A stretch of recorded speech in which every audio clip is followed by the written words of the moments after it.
Bonjour à tous. Le bac 2020 sera-t-il un bac au rabais? C'est ce que l'on peut entendre ou lire dans la presse. Alors je vous rassure, même si le bac 2020 est attribué sur la base du contrôle continu, il aura exactement la même valeur que les autres et il ouvrira les mêmes portes qu'aux autres générations. Donc, avoir le bac 2020 obtenu à 100% en contrôle continu ne sera pas un handicap ni pour la suite de votre scolarité, ni pour votre vie professionnelle. Et je vais vous expliquer pourquoi. Pour l'accès à l'enseignement supérieur, la sélection ne se fait pas avec le bac. Comme vous le savez, avec Parcoursup, la sélection se fait à partir des bulletins de la classe de première et des 2 bulletins de la classe de terminale. Donc les notes du 3e trimestre et les notes du bac ne sont jamais prises en compte pour accéder à l'enseignement supérieur. Ce qui veut dire que le bac en contrôle continu ne change strictement rien du tout pour entrer dans le supérieur, que ce soit en classe préparatoire par exemple ou dans n'importe quelle autre formation sélective. Et une fois dans le supérieur, l'année du bac sera oubliée. Quand vous aurez décroché un diplôme comme un BTS, un DUT, une licence ou un master, c'est ce diplôme qui comptera.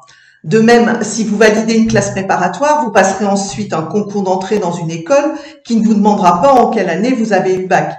Donc les diplômes du supérieur éclipseront ceux du secondaire. Et me direz-vous, qu'en sera-t-il plus tard quand je rentrerai sur le marché du travail?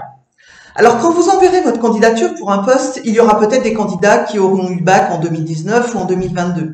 Mais ce n'est pas le bac que le recruteur va regarder, mais plutôt votre parcours après le bac, c'est-à-dire l'université fréquentée, l'école, le classement de l'école, les stages en entreprise et plus tard votre expérience professionnelle. Si on regarde en arrière dans notre histoire et si on prend l'exemple de 1968, qui a été une année particulière, cette année-là, les épreuves écrites ont été remplacées par des oraux. Bon, il y a eu en 68 un taux de réussite au bac supérieur à l'année 67 et même aux années suivantes jusque dans les années 80.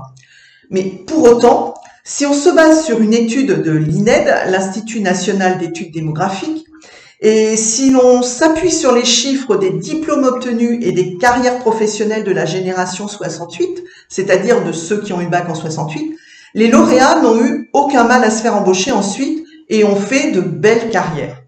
Donc, dans votre vie professionnelle, personne ne va vous poser la question de savoir en quelle année vous avez eu le bac, si vous l'avez eu au rattrapage, en redoublant ou même avec mention.